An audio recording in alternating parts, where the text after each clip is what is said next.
Bonjour tout le monde et bienvenue dans ce briefing des marchés du 12 juin 2020.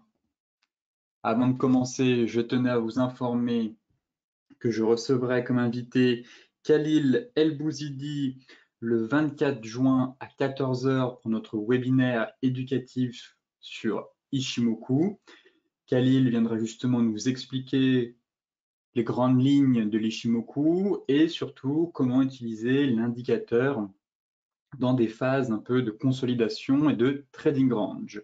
Donc, je vous mettrai le lien dans la description de la vidéo. Donc, n'hésitez pas à vous inscrire si vous souhaitez approfondir ou même découvrir cet indicateur.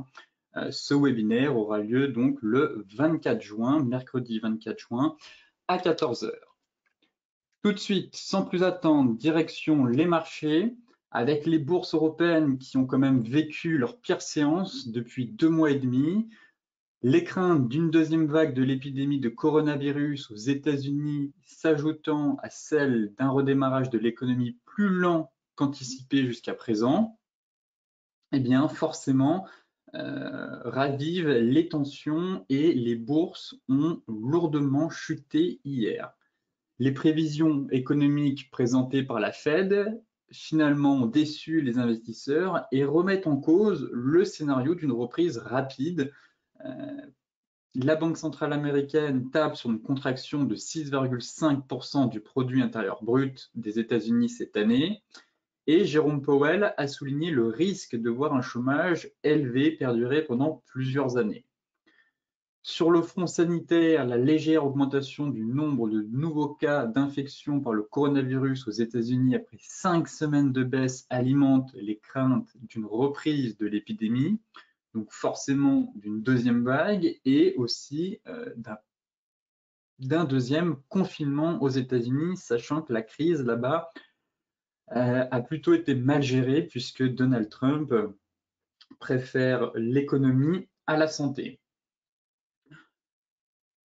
En Europe, le principal indicateur économique hier était la baisse de 2% de l'emploi salarié en France au deuxième trimestre, qui se traduit par la perte d'un peu plus de 500 000 emplois. Côté US, eh bien, c'est pas faute d'avoir martelé pendant plusieurs semaines la déconnexion des marchés financiers avec les fondamentaux. Et j'ai envie de dire, c'est un juste retour à la réalité économique, puisque la bourse de New York a fini sur un plongeon de quasiment 7%, donc c'est une véritable purge. Une chute sans précédent depuis la mi-mars, les investisseurs redoutant une deuxième vague de l'épidémie de coronavirus, eh bien, se sont tournés vers les valeurs refuges et le retour de l'aversion au risque fait que le franc suisse et l'or eh bien, ont profité de ces craintes qu'on a pu avoir hier sur les marchés.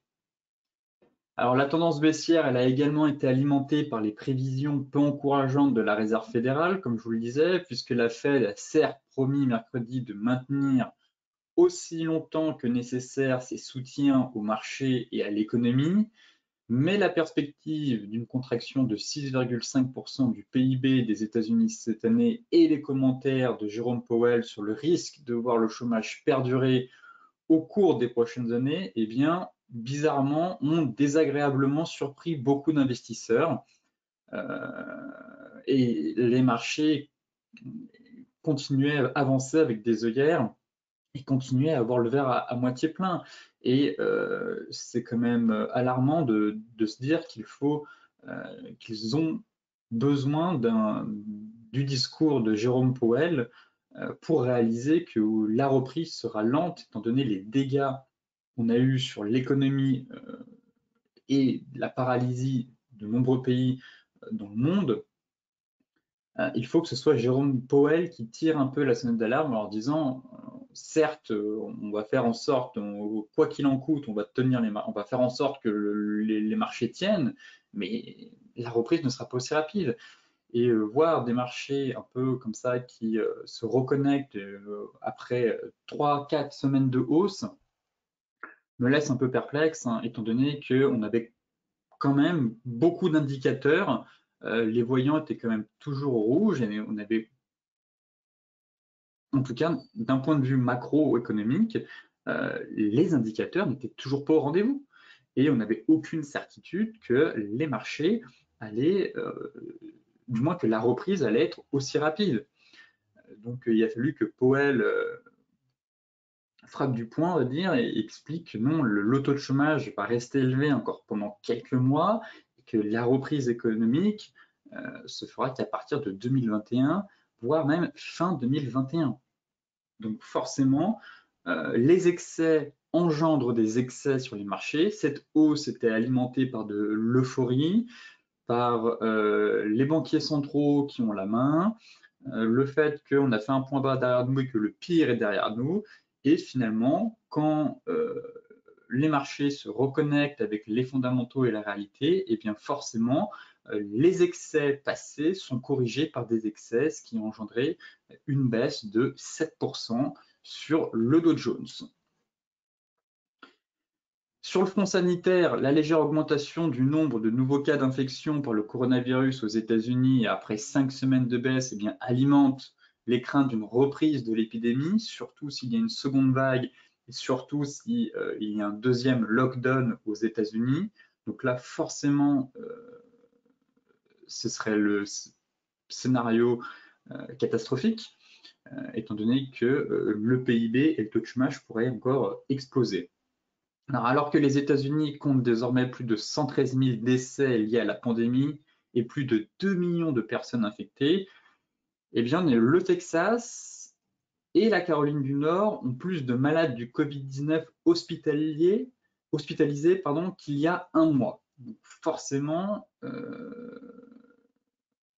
ça alimente les craintes d'une deuxième vague. Et l'Arizona montre aussi des signes inquiétants. Donc, en plus, avec les émeutes et les manifestations qu'il y a, la propagation du virus pourrait être de manière exponentielle. Bien sûr, le secrétaire américain au Trésor, Steven Mnuchin, a en tout cas assuré qu'il n'y aurait pas de nouvelles fermetures, pas de nouvelles fermetures de l'économie américaine, même en cas de deuxième vague de la pandémie. Donc, on a l'habitude maintenant, c'est qu'à chaque fois que les indices américains commencent à aller dans le rouge, on a eu hier un tour de passe-passe entre Donald Trump, le secrétaire américain au Trésor, et Kudlow. Donc, en première intervention de Steven Mnuchin, qui nous assure qu'il n'y aura pas de fermeture de l'économie américaine en cas de deuxième vague. Ensuite, Kudlow, qui nous informe qu'on va peut-être encore renvoyer un chèque aux Américains pour que l'économie tienne et qu'on prévoit aussi de faire un nouveau plan de 1000 milliards. Et derrière, Donald Trump en a rajouté une couche en disant que la Fed était encore une fois incompétente, qu'elle ne connaissait pas les chiffres, que lui avait connaissance des chiffres et que les semaines à venir seront encore meilleures que les précédentes et que le taux de chômage allait baisser drastiquement et que l'économie américaine allait se relever. Donc à eux trois, ils ont essayé de faire un tour de passe-passe quand ils ont vu encore une fois les marchés chuter, en tentant indirectement bien sûr, mais une manipulation de marché pour tenter d'éviter l'hémorragie, mais cela a complètement dysfonctionné. Le marché a digéré pas mal de ces informations. Le marché est au courant qu'on va avoir encore de nouvelles injections de liquidités. Le marché en veut plus, tout simplement, et il ne veut plus des promesses. Il veut du concret. Donc, à force de tweeter et faire des promesses à chaque fois, eh bien, le marché finit par ne plus y croire. Côté macro, alors ici, c'est un graphique mettant en perspective, on va dire, le bain de sang qu'on a eu à Wall Street hier.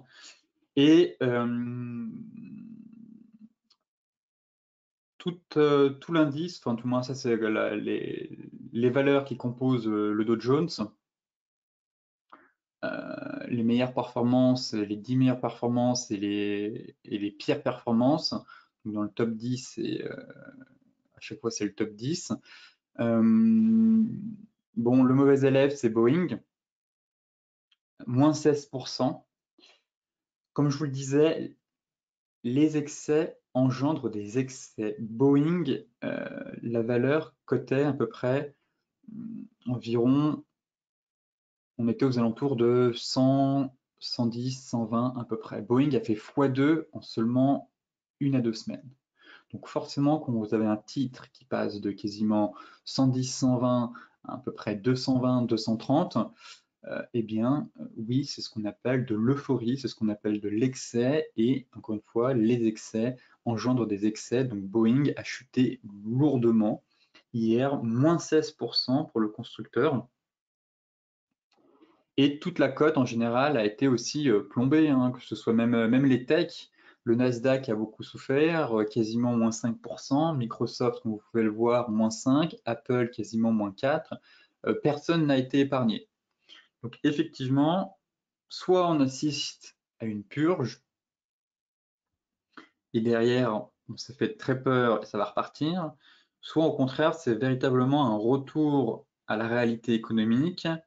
On pourrait avoir un rebond technique, mais derrière, une correction plus profonde pourrait se mettre en place. Et effectivement, on a eu le réveil du VIX en parallèle, justement. Donc, certains me demandaient d'analyser le VIX. Donc voici un graphique du VIX. Et ici, c'est quand les marchés ont commencé à chuter. Et donc, au-dessus de 30, en général, c'est qu'il y a beaucoup de tension sur les marchés, que le risque est très important. Les investisseurs sont très nerveux et craignent le pire. Donc, en général, un VIX au-dessus de 30, c'est pas bon signe.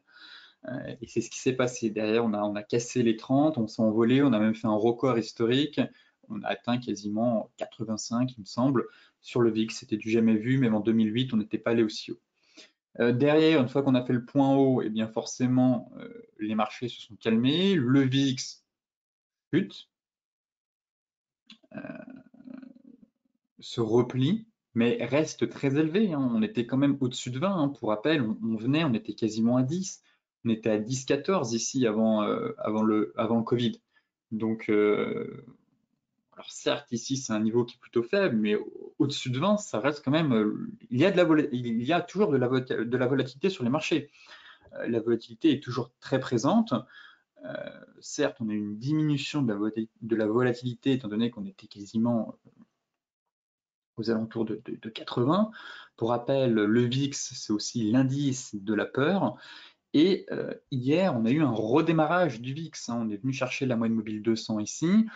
Et on a carrément franchi la zone, on est passé au-dessus de 30, donc le seuil critique qui nous met en alerte. Et le VIX, même si là il chute de 10% ce matin, le VIX a quand même pris 44% hier. Donc forcément, il y a un regain d'aversion au risque sur les marchés. Alors est-ce que c'est dû à une purge et derrière finalement le VIX va rechuter de nouveau, ou au contraire est-ce que c'est le début d'un signal nous avertissant d'une correction plus profonde à venir? Donc ça, encore une fois, sera dans les prochains jours, prochaines semaines. Toutefois, techniquement, on va le voir après, la situation quand même sur beaucoup d'indices, la configuration technique s'est vraiment dégradée, je trouve, et je me montre plus prudent maintenant, étant donné que si vraiment on a cette reconnexion avec les fondamentaux, le marché a potentiellement peut-être fait en tout cas un point haut sur ce rebond à court terme. Côté macro, chiffres macro concernant le Royaume-Uni, c'est le PIB ce matin. Le PIB sur le mois d'avril est tombé pour le Royaume-Uni. C'est une chute impressionnante. C'est une contraction de quasiment presque 21%, 20,40%, juste sur le mois d'avril.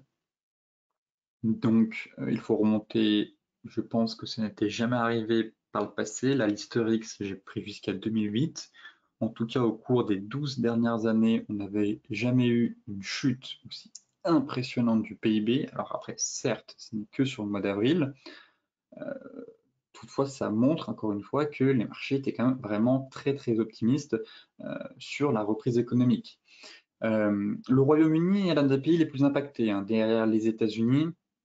En premier, c'est bien sûr les États-Unis, et juste après, c'est le Royaume-Uni. L'Angleterre a énormément souffert du coronavirus, en souffre encore actuellement, et l'année 2020 s'annonce très très compliquée pour le Royaume-Uni, étant donné que, comme vous le savez, le Brexit n'arrange pas du tout les choses.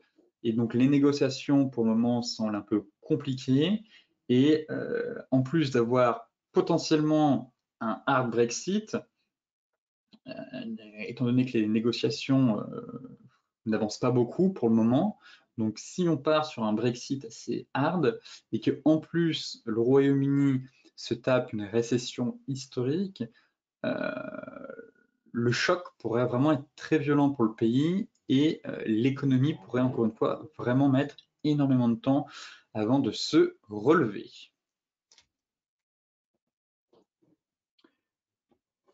Tout de suite, on passe à la partie graphique avec le CAC 40 qui rebondit. Ce matin,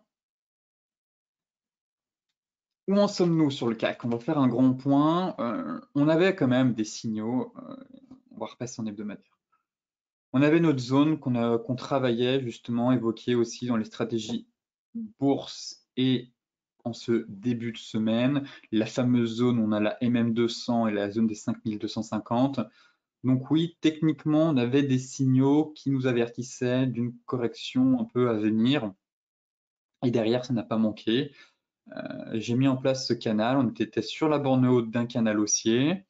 Grosse zone technique. Et on avait eu un peu cet avalement ici, un peu, tout dépend de votre lecture, mais ça ressemble à un avalement baissier avec une étoile du soir. Et derrière, effectivement, ça a parfaitement fonctionné. Sur le futur, on ira faire un tour tout à l'heure. On avait aussi notre divergence baissière en 4 heures en place qui s'est validée mardi. Et donc derrière, une grosse correction de marché. Alors, est-ce une purge ou le début d'une nouvelle vague baissière? Pour le moment, on a un rebond qui reste quand même un rebond, je dirais pas technique parce que là il est quand même assez puissant, mais on a une reprise d'une dynamique haussière. Toutefois, si on évolue vraiment dans un canal haussier, on pourrait très facilement avoir un retour sur la borne basse, vers les 4560, 4560, 4600. Ici, cette fameuse zone de polarité. On est dans un canal, on est venu faire taper la borne haute, chandelier de retournement, donc le but c'est de faire des rotations, des oscillations à l'intérieur de ce canal. Donc effectivement, on pourrait venir chercher la borne basse en cas de dégringolade et venir combler tous les gaps qu'il y a sur le passage. Venir chercher la moyenne mobile 50 et notre zone de polarité et venir prendre appui sur le canal. Ici, ce sera le pivot. Derrière, si on enfonce, ce sera vraiment en direction, on repartira très loin. Sinon, c'est vraiment ici que tout va jouer si on a une correction un peu plus profonde. Là, le marché ce matin a tenté de faire un peu un avalement. Il tente de faire un piercing line, vous voyez, ce chandelier ou gap baissier, et on retrace plus de 50%. Donc la clôture va être importante. Toutefois, sur les US, on a eu vraiment un très gros signal technique, je trouve. On fera le point tout à l'heure. Et si les US sont amenés à lâcher, forcément, le CAC qui sous-performe ne va pas se mettre à surperformer. Là-dessus, il faut être clair aussi. Donc, beaucoup de prudence maintenant sur les indices. Je n'écarte pas, en tout cas, le scénario avec une correction à venir et même plus profonde. Même si on a quasiment atteint l'objectif théorique de notre divergence baissière, si on passe sur le futur.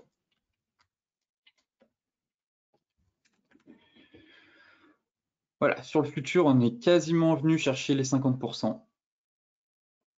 Voilà, on avait cette divergence. Objectif, c'était les 50% de la dernière vague de hausse. Et vous voyez qu'on est quasiment venu chercher les 4710. Donc, quelques points. Donc, un objectif majeur a été atteint sur cette divergence, en tout cas.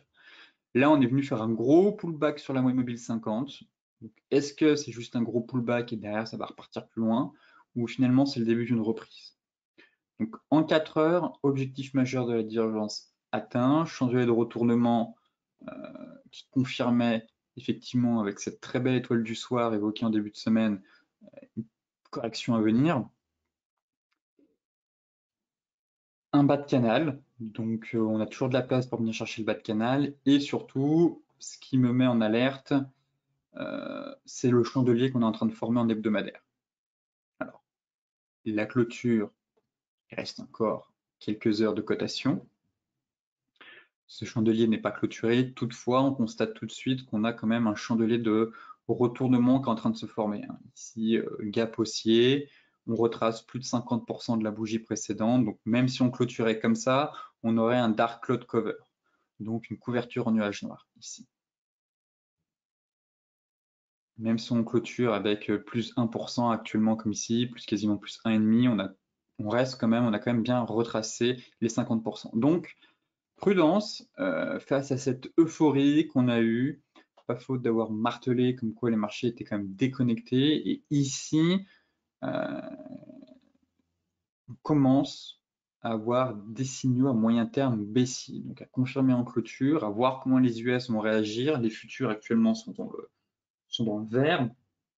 Toutefois, après une purge de 7%, allons-nous assister à un rebond technique, avoir un redémarrage baissier, ou simplement on s'est fait très peur et derrière ça va repartir? On va essayer de décortiquer ça un peu sur les indices américains.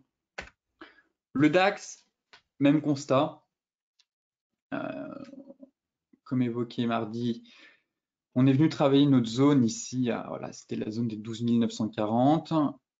J'ai mis aussi en place un canal. Finalement, on a fait un excès haussier sur la borne haute du canal et on avait notre avalement baissier ici. Donc là, on est sur la zone mensuelle des 11 850. Donc pareil, c'est le niveau clé à tenir. On a des gaps à venir chercher encore. Et pareil, si ça casse, ce serait direction les 11 320. En tout cas, pour revenir chercher la borne basse du canal et on aurait la moyenne mobile 50 qui viendrait s'aligner et remonter. Et c'est ici que tout se passerait en gros.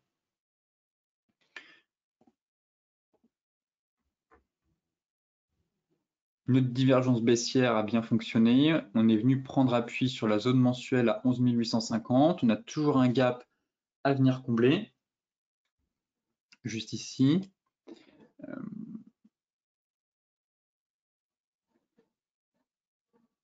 Et techniquement, bon, on est juste venu chercher les 38,2. Vous voyez, si on reprend la dernière vague de hausse avec notre divergence, on est venu prendre appui sur les 38,2. L'objectif, c'est les 50%. L'objectif a été atteint sur le CAC, d'un point de vue de la divergence, mais l'objectif n'a pas été atteint encore sur le DAX. Donc il y a de la place, effectivement, il y a encore un peu de place. On est sur une zone mensuelle et c'est la zone voilà, 11 800, 12 030 où ça va jouer.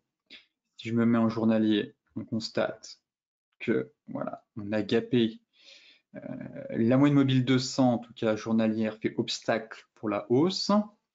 Et en hebdomadaire, voilà, on est pile poil dessus en fait. On travaille vraiment cette moyenne mobile 200 journalière, hebdomadaire, cette moyenne mobile 50. On est sur notre grosse zone mensuelle. Pour rappel, la fameuse ligne de coude, l'ancienne épaule tête épaule. Donc on est sur une grosse zone assez large, 11 850, je dirais 12 000 points.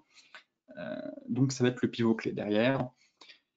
Et effectivement, si on était plutôt dans de l'euphorie ici, qu'on avait complètement eu un rallye d'euphorie et qu'on pourrait en tout cas une correction ne serait légitime étant donné la récente euphorie qu'on a eue avec un indice qui se retrouvait bientôt quasiment 6% des plus hauts historiques alors qu'on était et qu'on est toujours dans une récession historique.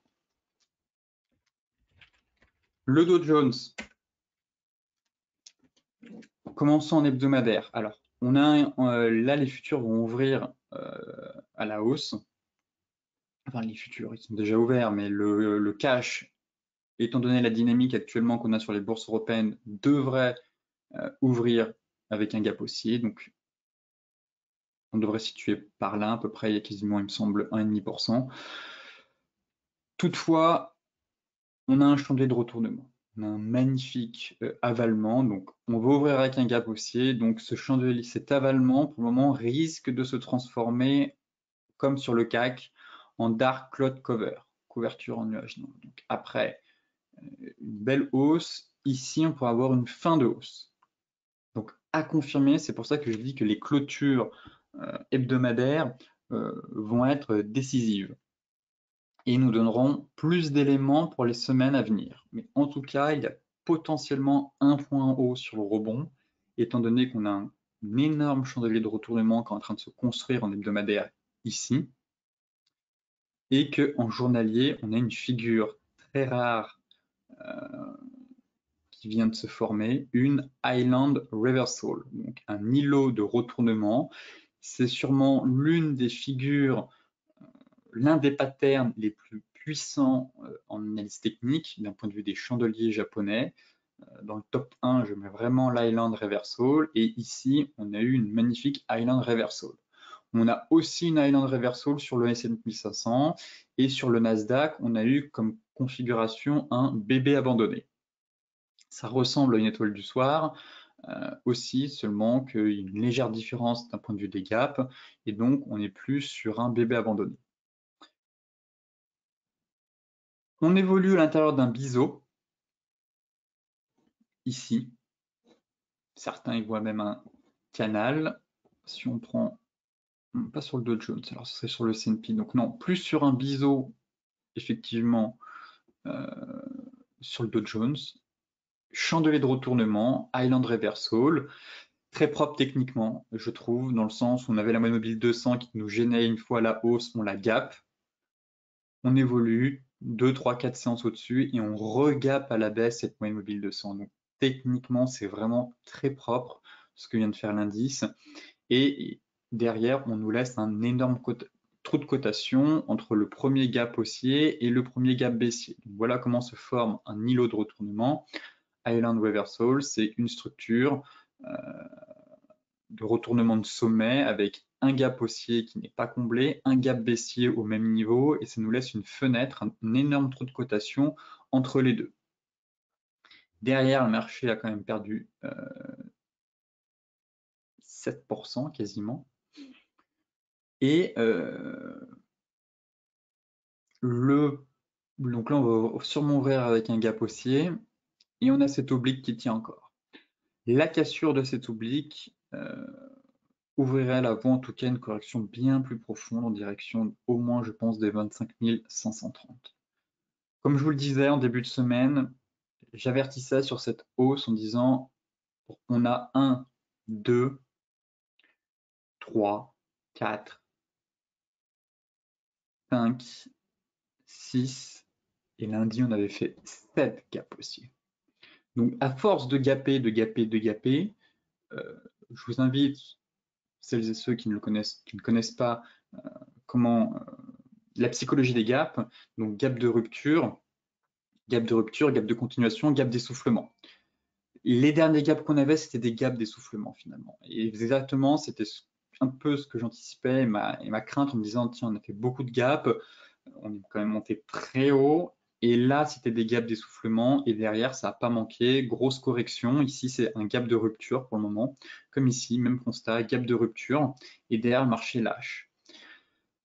C'est une Island Reversal avec cette formation un peu ici en gap de rupture. Donc, si ce gap n'est pas rapidement comblé, qu'on ne repasse pas au-dessus de la moyenne mobile 200, effectivement, on aura un gap de rupture et donc forcément une correction plus profonde à venir. Voilà pourquoi je dis que la configuration technique, actuellement, je trouve, se dégrade, en tout cas sur les indices US, d'un point de vue hebdomadaire, mais aussi d'un point de vue en journalier. En tout cas, le chandelier hebdomadaire indique un signal de retournement et en journalier, cette série de gaps qu'on a eu, d'essoufflement, ce gap de rupture qui nous forme à la fois une Island Reversal et le dernier rempart, on a l'impression que c'est cette pauvre oblique ici qui tient le marché. La tendance reste haussière, mais le dérapage non contrôlé est vite arrivé, je pense. Et derrière, on a des objectifs, encore une fois, on a un gap ici à venir chercher, un gap ici. Là, j'ai mesuré la hauteur, en tout cas, de ce rebond. Et d'un point de vue de Fibonacci, en tout cas, ce serait d'aller chercher au moins les 38,2, donc venir combler le gap, et derrière les 50, avec les fameux ici, les 50% qui correspondent, je trouve, qui est assez propre techniquement aux deux creux de marché qu'on a pu avoir. Si on passe pour le futur, effectivement, on a un léger rebond actuellement. Ici, ça tient. Vous voyez, pour le moment, l'oblique fait le job. Et effectivement, la divergence évoquée en début de semaine a parfaitement fonctionné. Et vous voyez que, encore une fois, quand on casse les 61,8, on retrace tout le mouvement. Donc la dernière vague de hausse, c'était bien ce point-là. Divergence baissière validée. Derrière, l'objectif hier des 50% était atteint. Si on casse les 61,8, on a un retracement complet de la dernière vague de hausse. Et donc ici, quasiment au point près, vous voyez qu'on a eu un retracement complet. Donc encore une fois, la pertinence de Fibonacci avec le RSI prouve encore une fois que c'est une méthode qui fonctionne et qui donne d'excellents repères, je trouve. Maintenant, un objectif majeur est atteint. Toutefois, l'Island Reversal et le chandelier hebdomadaire plaident pour le moment en faveur d'une correction plus profonde à venir sur les indices et donc sur l'ensemble des places boursières, hein, que ce soit aussi en Europe. L'euro USD, on revoit sa copie. Euro USD, attention, j'ai le sentiment qu'on va repartir comme ça. Si les marchés chutent, une nouvelle fois, on aura fait un rallye, bis repetita, ça va replonger. Pourquoi? Tout simplement parce que si les marchés rechutent une nouvelle fois, le dollar, c'est la valeur refuge par excellence. Donc forcément, on va vendre l'euro et on va acheter du dollar. Comme ici. On vient taper l'oblique. Qu'est-ce qui me dérange sur cette paire? On vient taper l'oblique, encore une fois, et on est maintenu en échec. C'est la deuxième fois qu'on est maintenu en échec. La bougie du jour hebdomadaire est vraiment pas jolie, cette espèce de doji. On tient même pas la moyenne mobile 200. Donc, deuxième échec sous la moyenne mobile 200. Donc, même scénario, l'histoire se répète. L'histoire se répète. Rallye haussier, comme ici. Derrière, les marchés plongent, le dollar se renforce. Ici, même scénario, rallye haussier, on bute sur l'oblique, moyenne mobile 200, on fait un excès, encore une fois, on échoue dessus. Et en journalier, hier, on a quand même eu un avalement baissier sur une zone, oblique baissière et la résistance des 1,1370. Et derrière, on valide une divergence baissière. Donc, encore une fois, pour le moment, attention, finalement, on pourrait avoir une dégringolade de l'euro. Divergence baissière validée, avalement baissier, je me montre très prudent, étant donné qu'on a même échoué sur les 1,1370 et l'oblique qui passe par tous les plus hauts. Donc on est sur une grosse zone technique et là ça cale. Si ça cale vraiment comme ici avec cet avalement, derrière ça part.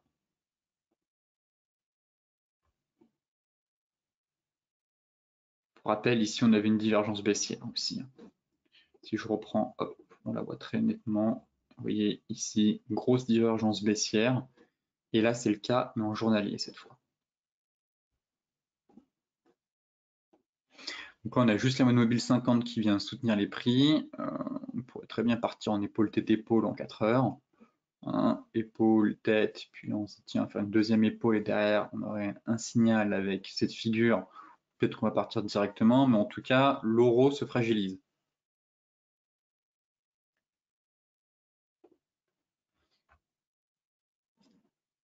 Et en journalier, on a plutôt des signaux techniques qui plaident en faveur d'une correction à venir. Donc, à surveiller en tout cas, mais on pourrait retourner en cas de correction facilement, je pense, sur la zone de polarité, les indices 75. Donc prudence sur l'euro avec cet avalement et cette divergence baissière sur RSI qui a été validé hier.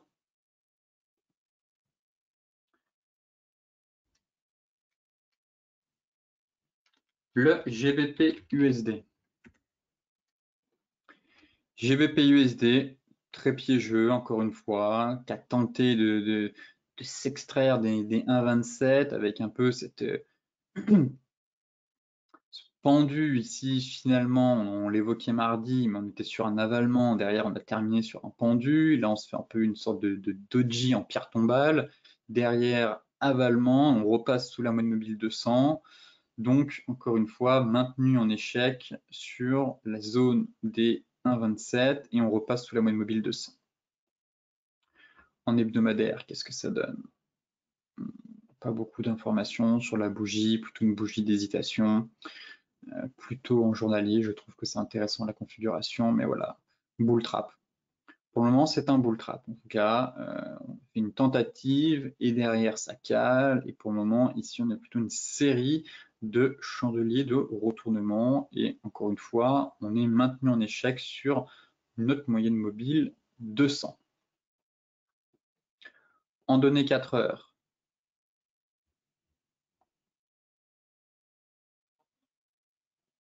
pas beaucoup d'informations. Certes, on avait une divergence baissière, mais on est repassé au-dessus sur excès. Un peu comme sur l'AUD-USD, hein, finalement, on a eu un bel excès aussi, mais derrière ça cale. Et pour le moment, sous la moyenne mobile 50, on est venu faire un pullback. Donc pareil, si on n'arrive pas à reconquérir très rapidement la moyenne mobile 50, plutôt un risque de correction à venir sur les 1,25, puis les 1,24. La UD-USD, justement, pour faire le point, on l'évoquait aussi dans les stratégies bourse avec cette divergence baissière qui était en place, la fameuse grosse zone technique. On est venu faire une mèche assassine mercredi. Voilà, on est venu faire cette petite mèche ici qui est venue taper l'eau de notre zone. Mais derrière, finalement, ça a bien calé. Hein. Pour rappel, on a une énorme zone mensuelle, enfin hebdomadaire plutôt, juste ici.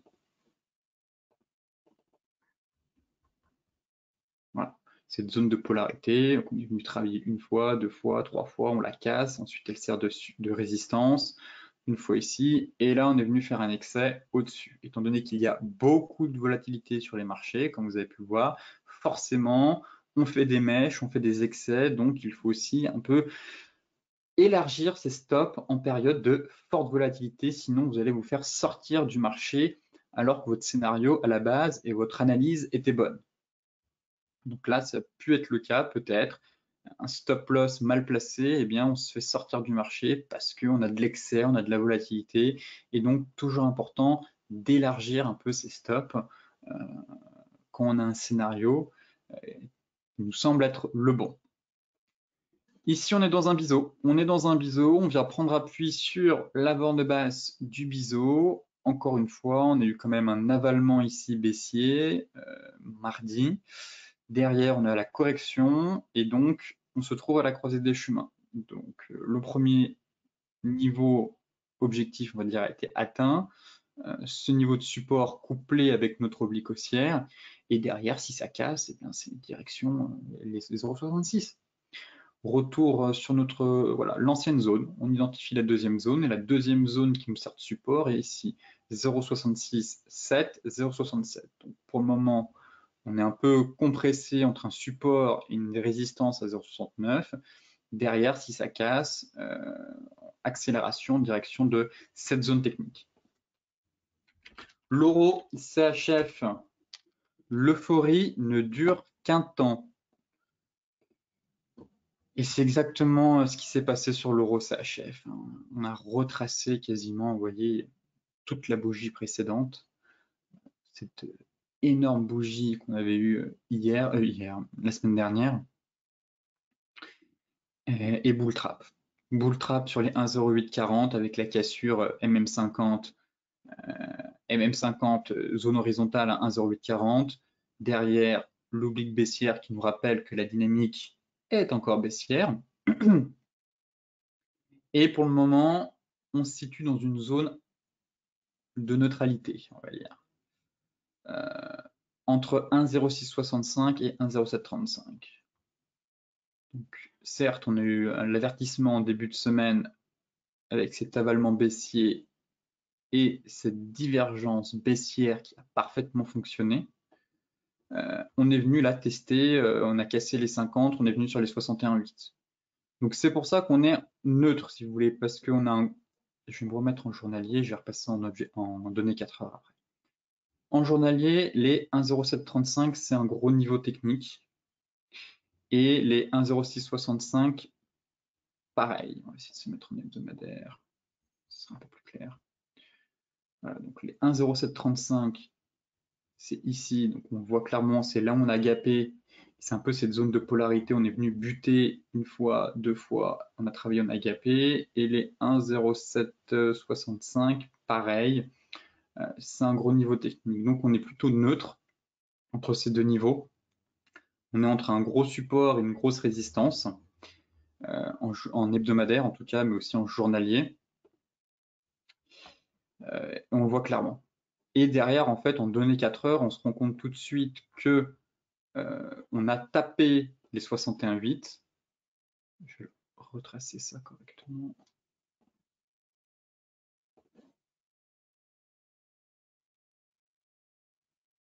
Voilà. Qu'on est venu chercher les 61,8 et que là, on bute sur les 50. Et que si on casse les 61,8, qui encore une fois sont alignés parfaitement avec la zone des 1,0665, eh bien, il y a un risque qu'on retrace tout. Un peu comme sur le Dow Jones, comme on a eu avec la divergence. Donc voilà pourquoi à long terme, à moyen terme, la dynamique est baissière. Là, on a une sacrée correction et là, on est un peu prisonnier vraiment entre deux gros niveaux techniques clés, entre 1,0735 et les 1,0665 couplés au 61,8 de Fibo, et que cette cassure des 61,8, il y a une forte probabilité, hein, encore une fois, ce n'est que des probabilités, il n'y a aucune certitude, mais d'avoir une correction plus profonde et de finalement retomber sous les plus bas annuels aux alentours des 1,05. Pareil, il faut laisser du temps au temps, mais voilà un peu l'analyse que j'ai sur cette paire, en tout cas d'un point de vue technique.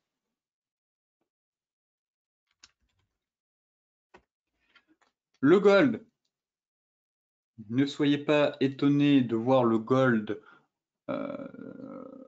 qui a cédé du terrain hier.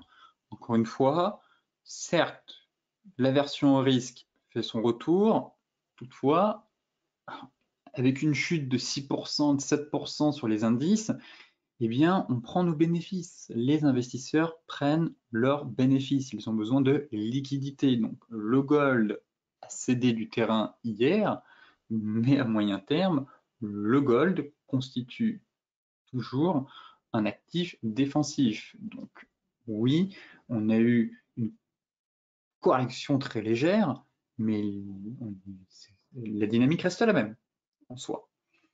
Donc, l'or a subi quelques prises de bénéfices, pas beaucoup, je trouve, pas comme ici où là vraiment on a eu un véritable sell-off et un appel de marge. Donc forcément, là il y a eu une énorme prise de bénéfices sur l'or.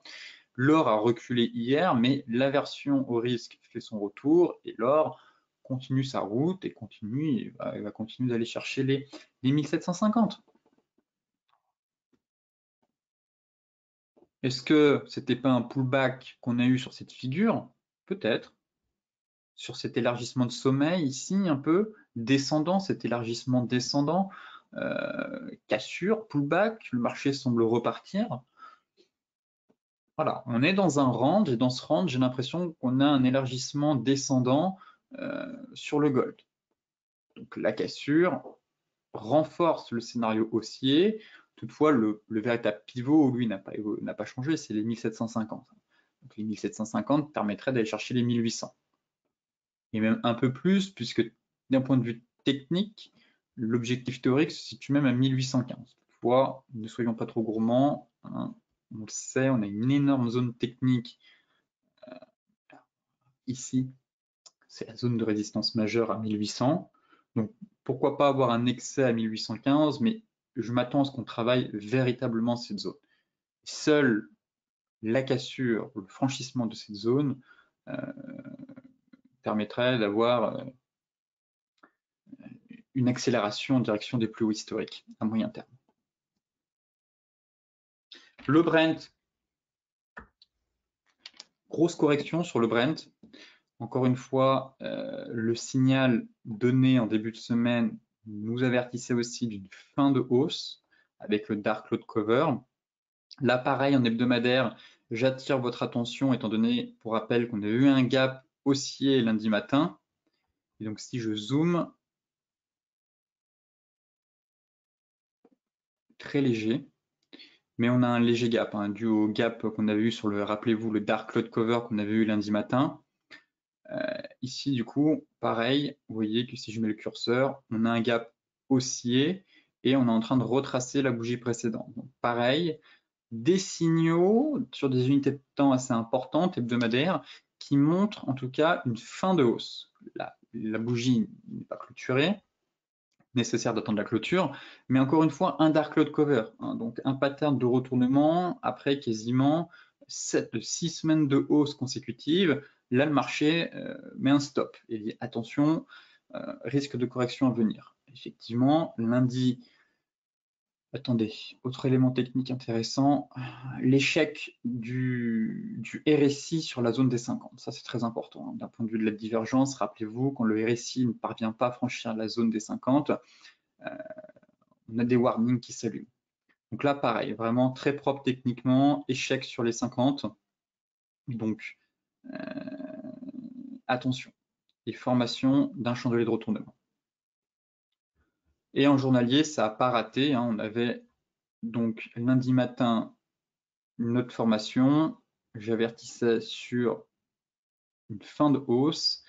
Et derrière, hier, grosse correction qui s'est installée. On est venu chercher les 37,3. Donc pour le moment, plutôt neutre. J'attends de voir la clôture de la bougie hebdomadaire. Mais là, c'est la fin de la théorie de dos.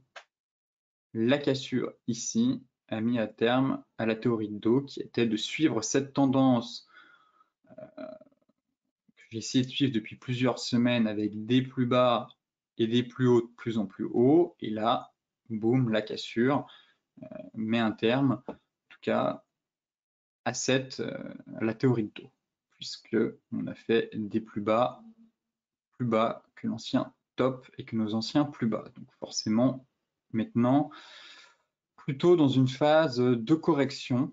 On a atteint un gros support, les 37,3. Donc voyons si le marché s'est fait peur, ou encore une fois derrière, si on casse, eh bien c'est d'aller chercher les 34 et les 32, ainsi de suite. Et maintenant, ça va être de changer de sa psychologie, si effectivement on a un retournement de marché. Là, c'était d'acheter les cassures de résistance, et bien là, ça va être de vendre les cassures de support, ainsi de suite. Le WTI,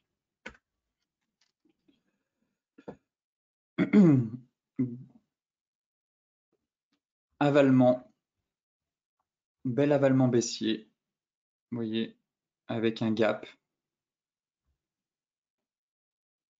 Il est très léger, hein, le gap, hein, très léger. Mais ici, ça, c'est pas bon signe. Techniquement, en tout cas, avalement baissier ici dans la zone trimestrielle. Donc, ce sentiment de bull trap ici, d'hésitation et derrière, énorme bougie flux avec avalement baissier. Donc, prudence dans la zone. Identifié trimestriel, mensuel. Et donc là, vraiment une belle bougie flux qui invalide complètement le scénario de poursuite de la hausse. Et ici, je me dis, pareil, est-ce que c'est un pullback? Est-ce qu'on s'est fait tout simplement très peur et derrière, on va repartir, ou est-ce qu'on est en train de faire un pullback pour aller casser des niveaux de support?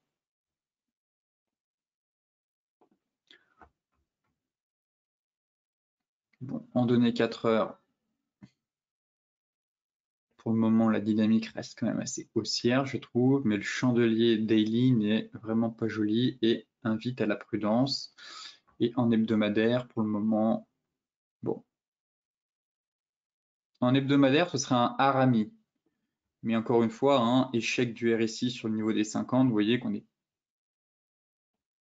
voilà, on est passé au-dessus la semaine dernière, on passe au-dessus et boum, on repasse en dessous comme ça. Donc pareil, ça c'est pas bon signe. Et encore une fois, on passe au-dessus des 50 au même moment où on casse la zone trimestrielle mensuelle. Et derrière, en fait, c'est un bull trap pour le moment et on repasse en dessous des 50. Donc vraiment, c'est l'analyse des prix des chandeliers japonais avec l'indicateur RSI, je trouve, délivre beaucoup d'éléments qui montrent des signes de faiblesse.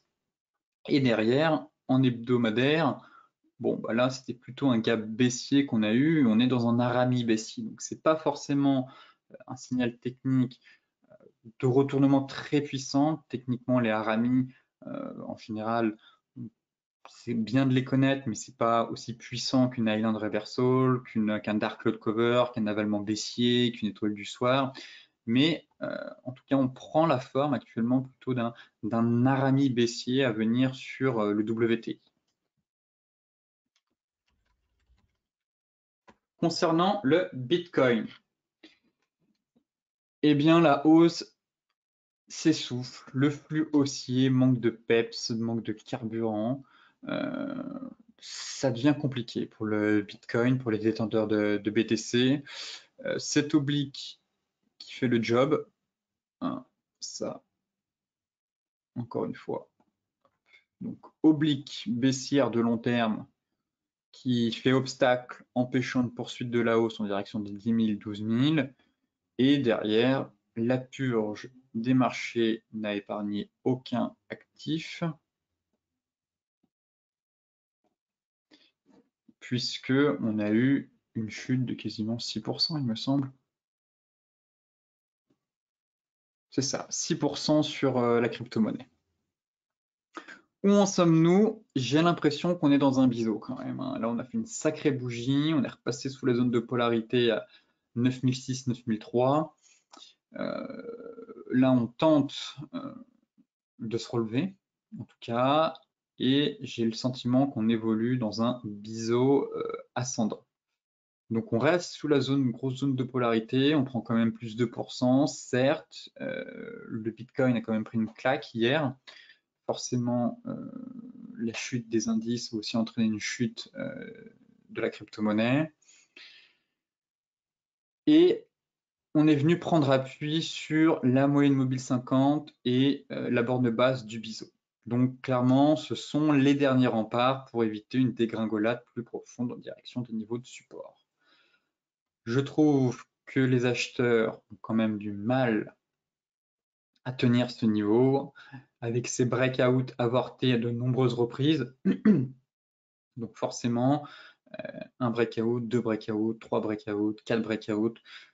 Plus on va avoir de breakouts avortés, plus on va avoir des signaux de faiblesse, plus cela va nous montrer que les acheteurs sont en train de perdre l'ascendant psychologique et que les vendeurs se manifestent et sortent du bois à chaque fois pour empêcher une poursuite de la hausse en direction des 10 900.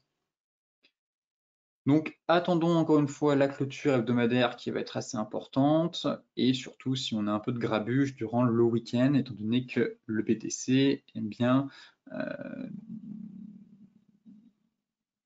enfin, nous réserver quelques surprises, on va dire le week-end, on a pas mal de flux et on a pas mal de volatilité. Mais techniquement, je trouve que voilà, ça se dégrade, on tente pour le moment, la dynamique reste haussière, ok, mais partez du principe que la cassure de cet oblique et la cassure couplée à la moyenne mobile 50, c'est le dernier pivot. Et donc ici, ce sera une sortie du biseau descendant par le bas et donc une correction à venir sur les niveaux de support. Que seule la cassure de notre oblique en clôture hebdomadaire à 10 150, 10 200 permettrait d'aller chercher de nouveaux plus hauts, en tout cas annuels, en direction des 10 900 et 12 000. Toutefois, pour le moment, le Bitcoin risque de prendre le chemin de la baisse étant donné la configuration et le fait qu'on ait un biseau ascendant. Donc logiquement, la probabilité est d'avoir une sortie par le bas et non pas par le haut. Sur ce briefing des marchés touche à sa fin. Comme d'habitude, pour celles et ceux qui souhaitent consulter l'article dans son intégralité, je vous mets le lien dans la description de la vidéo. Pour rappel, n'oubliez pas de vous inscrire à la formation de trading avec Kali le 24 juin à 14 h. Auteur de 3 ouvrages à succès. Kali viendra nous expliquer, sera mon invité durant 1 heure, 1 heure et demie pour nous expliquer un peu les grandes lignes de l'Ichimoku. J'ai déjà réalisé 2 webinaires à ce sujet, mais Kali viendra compléter mes explications et vous expliquer un peu le trading range et comment utiliser un peu Ichimoku dans ces phases de latéralisation, de consolidation de marché. Je vous souhaite à toutes et à tous une excellente journée, de très bons trades, un excellent week-end aussi, et on se retrouve lundi pour faire un nouveau point sur les marchés.